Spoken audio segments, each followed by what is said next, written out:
doon na sa mga magnanakaw, hindi na nag-circulate dito sa ating ekonomiya ang pera ng tao dahil sinago na ng mga buhaya. Sila lang ang nakikinabang sa kanilang ginawat na pera. Saan? Ano ang mangyari sa bandanan? Siyempre babagsak ito. Wala nang ang tiwala ang mga ibang mga negosyante dito dahil ayaw na nila kay Bongbong Marcos. Tingnan nyo sa APEC Summit, tingnan nyo sa ASEAN Summit, in-stop siya ng mga leader para siyang may herpes na para siyang may sakit pa na iniiwasan ng mga leader presidente sa ibang bansa. Hindi niya yun nakuha na iniiwasan siya dahil ayaw na mahawa sa kanyang pagka-magnanakaw na tao.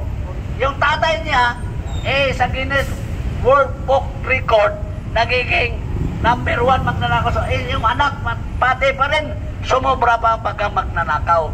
So, ito po ang mga katotohanan at kadahilanan ng pagsasakripisyo natin dahil gusto natin na mawala siya bilang Pangulo dahil wala na talagang naniwala sa kanya kasi nabubulgar ang kanyang mga ginagawa.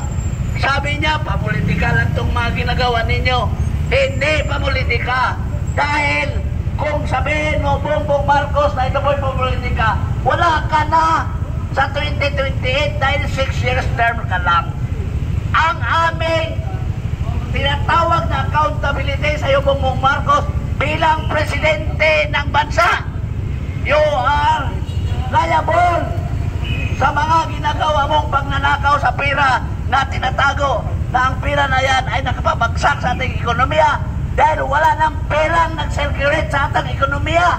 Balik-balikan ko, wala nang perang umiikot sa bansa para magamit ng tao dahil tinago ng mga magnanakaw sa bahay nila, sa kondo nila. Ang iba, nilabas na sa ibang bansa. Ang tawag niyan, capital flight. So wala na tayong magamit pang negosyo, pang sahod ng tao. Ayun lahat. Kasi wala nang nag-circulate ng pera. Kaya nga, kawawa ang taong bayan. Bongbong Marcos, enough, tama na, sobra na, umalis ka na. Ibigay mo sa isang taong kwalipikado sa trabaho ang trabaho mo dahil hindi ka marunong magtrabaho. Bongbong Marcos, marunong ka lang magnakaw pero hindi ka marunong magtrabaho.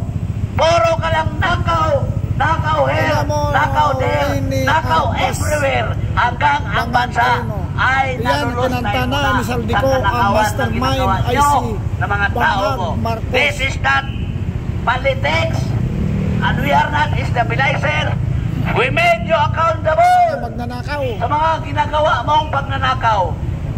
Katulad ka ng chief executive officer ng isang kumpanya na nalugi ang kumpanya dahil ninakaw mo ang pera. So kung nalugi mo ang kumpanya, nalugi mo ang Pilipinas, dapat magbitiw ka, dapat alisin ka dahil hindi ka marunong mag-manage sa resources ng ating bansa. Yon ang katotohanan. Hindi ito politika, kundi pananagutan mo, Bongbong Marcos, ang ngayong ginawa sa bansa. 100 billion ang ninakaw. You are liable, you are responsible sa mga ginagawa mo. Kaya dapat mag-resign ka na upang ibigay sa isang kwalipikado na hahalili sa inyo. And the Constitution said, in case hindi na marunong ang presidente sa trabaho niya dahil baliw, adik, bangag, kailangan palitan ka ng iyong vice-presidente according to the Constitution of the Republic of the Philippines. Mabuhay ang Pilipinas. Thank you. Okay.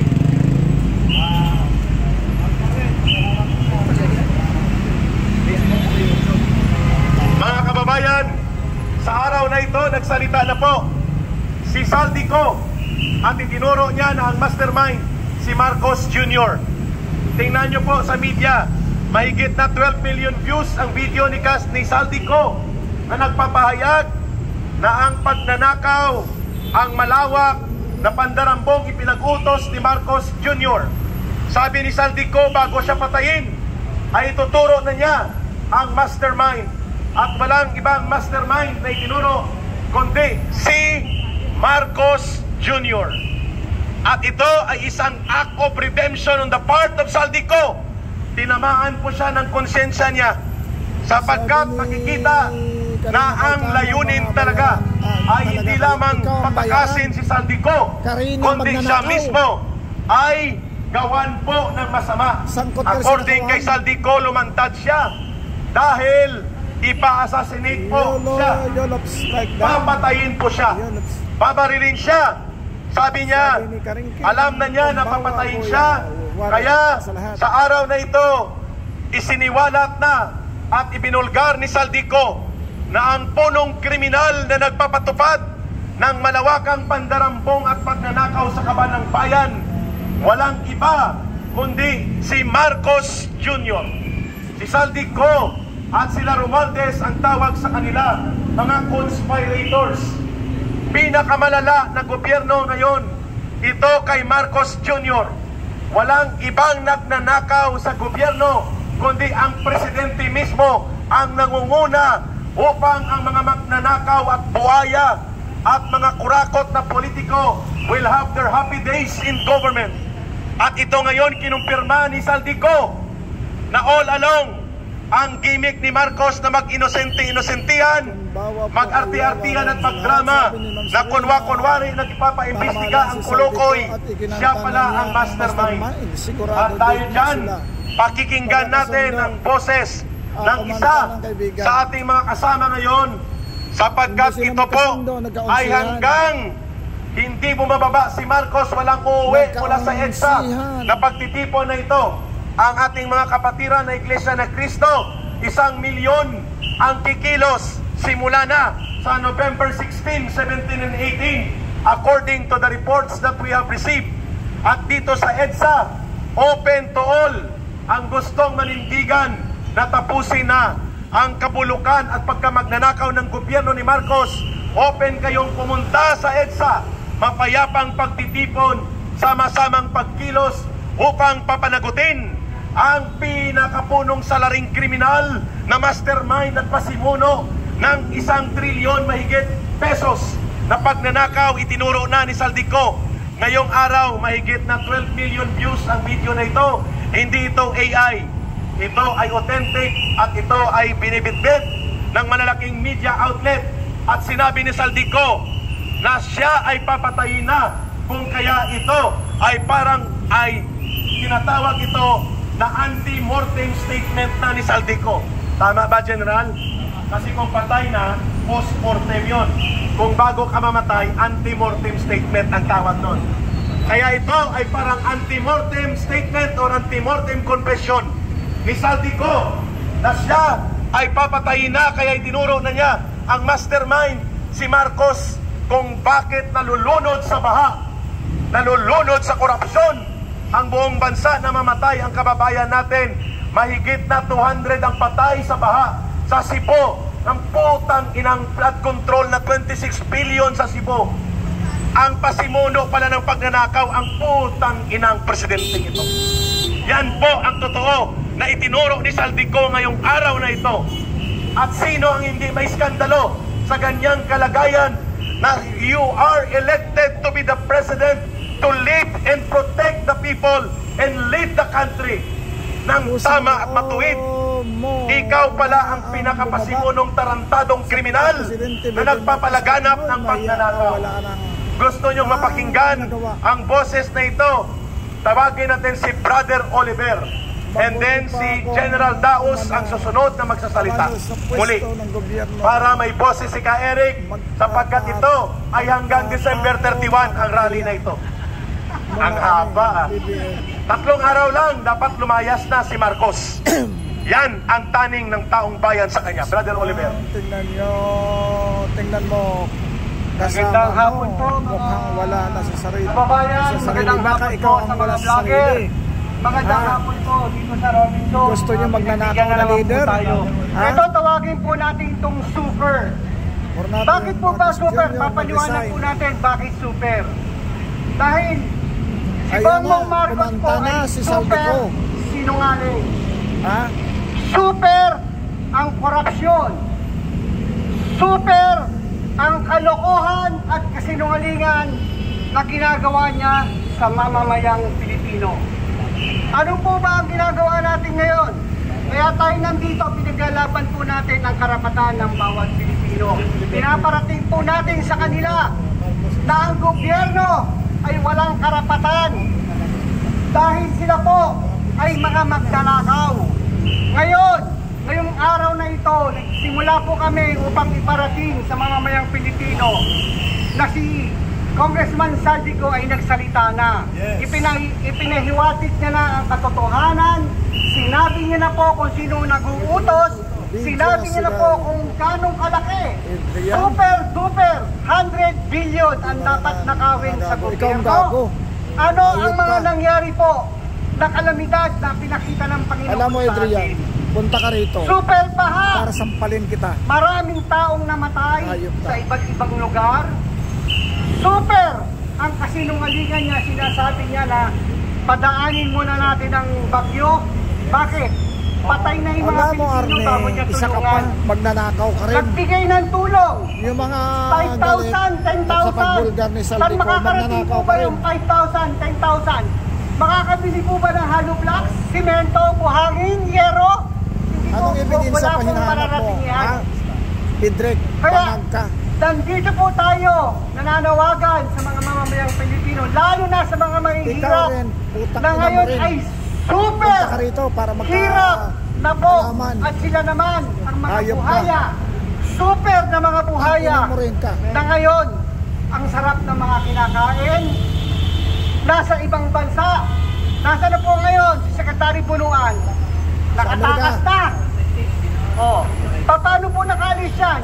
Sabi ni Kung sinasabi Marina, po hello, ni Pangulong BBM na meron ng makukulong. ngayon. Number 1 na makukulong. Patuloy pa pambubudol. Secretary Bunuan, bakit wala siya rito? Nakatakas na. Ibig sabihin, pinatakas na. Hayop, ikaw ang hayop. Yun ang Sira ulo ka. katotohanan. Tayo, mga nagsasabi ng katotohanan, pinakasuhan. Yung mismong super na magnanakaw, hindi raw makasuhan kasi wala raw ebidensya. Naniniwala po ba kayo dyan? Hindi! Hindi! Dahil super sinungaling si Pangulong BBM. Yan ang pinakita ng Panginoon sa atin. Nagsimula po siya ng kasinungalingan ng 5.5 na flood control. Ano ginawa ng Diyos? Pangalawang araw, Pinakcheck. bagyo, bumaha. Ngayon, lahat po ng bagyo dumarating, super! Tama po ba? Oo. Bakit po pinapakita ng Panginoon nyo? Pinaparamdam ng Diyos sa Kanya. Hindi lang dapat Pinagbigyan na yung kulong, kita. kundi ibitay. Pinupuna kita. Dapat pinakita mo na ang mga Marcos ay hindi magnanakaw. Pero ano ang ginawa mo? Ginawa na ng tatay mo at ngayon ginagawa mo pa rin. Kaya yan ang nagpapatunay. Diyos na rin ang nagpakita na ang mga pamilyang Marcos talaga. Simula sa tatay hanggang sa anak, dadanasin yan hanggang sa apo. Dadaloy ang duyo na magnanakaw. Tinatawag po natin ng super. Lahat po ng super nandito na. Lahat. Dinanas na po natin ang 20 pesos na bigas. Nasa na po ngayon? Budol! Nakalimutan na. Magnanakaw. Puro budol ang nangyari sa atin. Binudol na tayo sa simula. 3 taon na. Ngayon, nasa kaya gumising na po tayo mamamayang Pilipino. Especially sa mga mahihirap. Nasa na Siya po nga ang daw mga ang farm nagpotos to sa market 100 road. billion. Ang lalaki. Ayan, totoo yan. Sobrang lalaki. Bilyon ng mga project. Sa pwesto Sabi nga para po ni Ka Eric magkagulo. sa Quezon City, Ayan. isang village. Tuloy. Magkano ang kondong na binigay? Village po yun ha. Siya nga, Pero puno, flood control, puno nga. ilang milyon? 80 million. 80 milyon. Ang puta na. Nasa Metro Manila tayo. Pero ang flood control, bilyon. Sa Ilocos, bilyon. Wala nang BBM milyon. resign. Panahon po ni Pangulong Duterte, puro milyon lang pinag-uusapan. Ngayon po, super ang utang natin, trilyon. Gonggong ka. Bilyon ang pinag-uusapan. Trilyon na inuutang natin. Ngayon, nasa na tayo ngayon? Kinikilala pa ba tayo sa ibang bansa? Hindi. Nakakaya. Kinikilala tayo. Pangatlo sa pinakamagdanakaw na bansa sa buong mundo. Sa Asia. Wow. Oh, di ba super pa rin? Yan ba ang nagsasabi ng katotohanan? Yan ba ang nagsasabing makadiyos? Yan ba ang nagsasabing mga mamamayang Pilipino? Yan ba ang nagsasabi sa mga mahirap? Eh hindi ka makalapit ng mga mahihirap eh, hindi mga malapitan. Oh, yan ba ang nagsasabi natin na isa ang karapatan ng bawat Pilipino? Ipakita po natin November 16, 17, 18 magsama-sama po tayo at ipakita po natin sa mundo na meron pang natitirang prinsipyo ang mga Pilipino, meron pang natitirang dignidad. Hindi katulad ng mga taong gobyerno, puro magnanakaw. Super magnanakaw. Yan, maraming salamat po.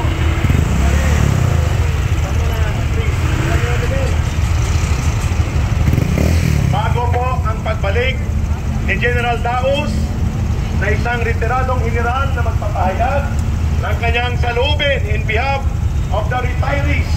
Si General Daos po ay nanggaling sa serbisyo ng pangsiguridad. For almost 40 years ang kanyang serbisyo. Magsasalita po siya, pero bago niyan ay mag-ingay tayo upang magsimula ang hudyat na ang panawagan ng taong bayan ngayon ay Marcos resign! Marcos resign! Marcos resign! Go! Mag-ingay po tayo! Marcos resign! Marcos resign!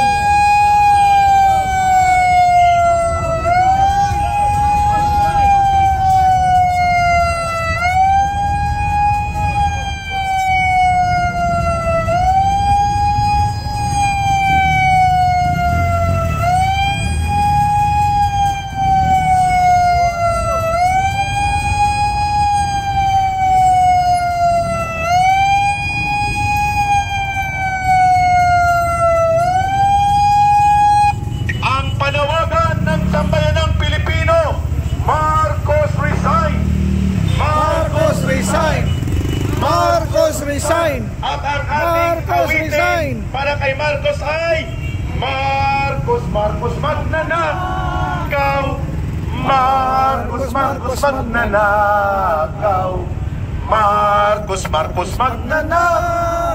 magnanakaw si Marcos. Sabi ni Saldico, ang isa lang na inutos pa lang sa kanya, partial pa lang, 100 billion pesos ang kinulimbab at dinurobo ni Marcos, direct order from the President. Wow! Paimbestiga ka pa. Ikaw pala ang mastermind. Ikaw pala ang tinatawag na bantay sa lakay. Kasi sabi ni Saldico, bago siya mamatay at alam niyang papatayin siya, ay binalikan niya ang kanyang konsyensya. At ang sabi niya, bago man ako nila mapatay, ay isisiwalat ko ang katotohanan na ang punong salaring kriminal na nag-aaktong mastermind pero mapagkunwaring nag-aarte-arte at nagdrama-drama na inosente, walang iba kundi si Marcos Jr. Kaya ang sagot ng taong bayan dyan, Marcos resign! Marcos resign! Marcos resign! Marcos resign! At para maintindihan din natin ang saloobin ng mga retiradong nagserbisyo sa ating bansa at pati ang kanilang mga pensyon at buwis na inialay sa gobyerno ay ninanakaw pa. Walang hindi magagalit sa korupsyon. Corruption is an enemy of every Filipino. Pero higit na nakakagalit ito kung ang pasimono ng korupsyon ay mismo ang presidenteng sana ay tagapagtanggol ng interes ng kababayan nating at buong mamamayang Pilipino. Subalit ngayon ay bulgar na. Si Marcos Jr. ang mastermind sa mga nakawan at malawakang pandarambong. At ito ay hindi na mababawi sapagkat ito na ang iginuhit ng katotohanan na ang mga sapantaha at mga iniisip ng mamamayan all along ay totoo. Kaya pakinggan natin si General Daos at pagkatapos po niya, babalik muli si Tatay Ben Ranque.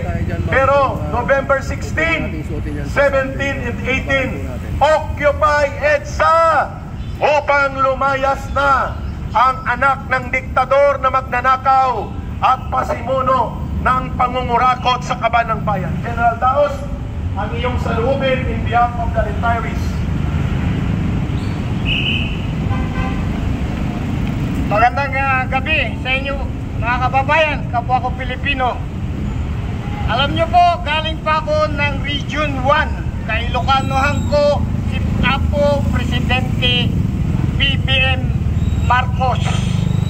Marami sa akin ay galit na kababayan ko kung bakit daw ako kinakalaban ko si BBM. Hindi ko siya kinakalaban, pero against ako sa kanyang mga patakaran, lalo sa pagnanakaw.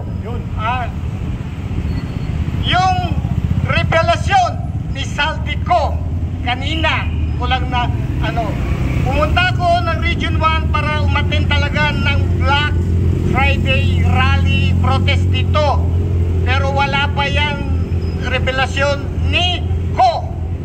Nung makita ko sa social media at sa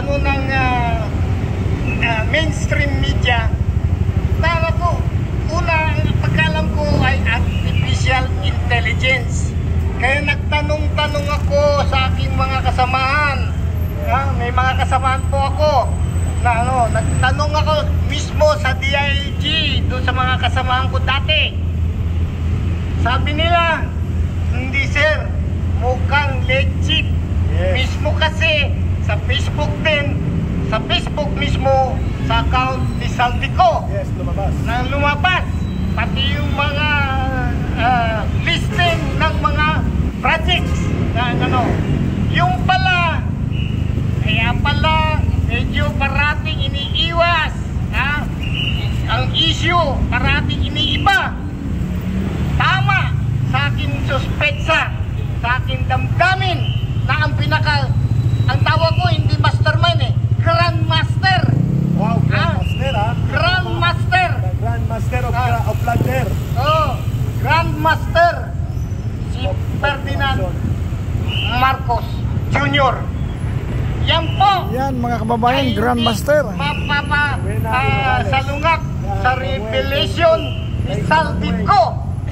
Sabi niya sa kanyang video, bago man lang ako mamatay, alam ko ipapapatay na ako, papabaril daw ako. Siyempre meron din siyang intelligence information. Yung akala niya, we will take care of you, don't go out of the Philippines. Talagang sinadya pala napalabasin siya. Yung pala ngayong nalaman niyang ididemanda na siya, at saka ipapapatay siya, nagsalita na siya. Tinuro niya ang kanyang mga kasabwat, si DBM Secretary Pangandaman, si dating Speaker Romualdez, saka si Bersamin, yung anak niya, na nakatalaga sa Office of the Executive Secretary. Si BBM, 100 billion pesos ang pinapaset aside niya na ibondohan ng para sa appropriation na ang program. Yung pala, yan, maraming, yan, isa yan sa flood control project na pinaglalaanan na pagkukuhanan nila ng yung pala, kaya maraming cross projects. Yan ang naging sanhi, pinarusahan tayo, pati tayo nadadamay, pinaparusahan ng Panginoon, nireveal ng Panginoon mismo ang kabututan itong mga mangdarampong na politiko, itong mga congressman, senador. Ito pa, ngayon, si Senator Gatchalian, nagbigay siya ng komento sa video ni Saldico. Sabi niya, huwag daanin sa video. Kailangan humarap daw siya ng personal sa Senate Blue Ribbon Committee. Sa nangyari, wala akong tiwala na sa Senate Blue Ribbon Committee na headed by Senator Lacson. Kaya para panay din ang iwas na matunton kung sino ang pinaka-Grand Master. Alam na. Sino ang Grand Master? Si Marcos! Marcos! Yan ang katotohanan na nilabas ni Saldico. Kaya, samahan nyo kami ngayon at saka sa November 16, 17, 18 na rally ng INC. Hindi lang para sa INC po yan. Bukas po yan sa lahat ng sekta ng reliyon. Maging GIA o Katoliko, sama-sama po na ituliksa natin ang korupsyon na ginawa nitong gobyernong to. Kami, yung grupo namin na ang namin ay BBM Resign. BBM Resign. Yan po ang panawagan ng grupong ito. Dahil walang mangyayari, hindi mapapalitan ang gobyerno kung hindi papalitan ang presidente. Correct.